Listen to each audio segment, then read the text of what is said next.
નમસ્કાર. એનબીએન ન્યૂઝના જાણતા અજાણતા એપિસોડમાં આપનું સ્વાગત છે. નવદુર્ગાના ચોથા સ્વરૂપ રૂપે પૂજાતી માં કુષ્માંડાને સૃષ્ટિની સર્જક માતા પણ કહેવામાં આવે છે.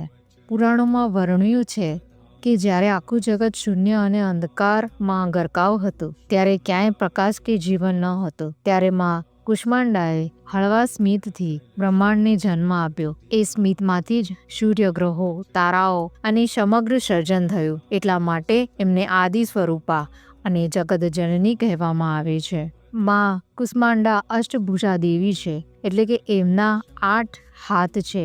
દરેક હાથમાં દિવ્ય શસ્ત્ર અથવા પવિત્ર ચિહ્ન છે. કમંડળ શુદ્ધતા અને જ્ઞાનનું પ્રતીક છે. ધનુષ લક્ષ્ય સિદ્ધિ માટેની તૈયારી છે. બાણ પરાક્રમ અને દ્રઢતા. કમળનું ફૂલ ભક્તિ અને પવિત્રતાનું પ્રતીક છે. અમૃત કલશ આયુષ્ય અને આરોગ્યનું પ્રતીક છે. ચક્ર ન્યાય અને સત્યની શક્તિનું પ્રતીક છે. ગદા એ બળ અને શૌર્યનું પ્રતીક છે.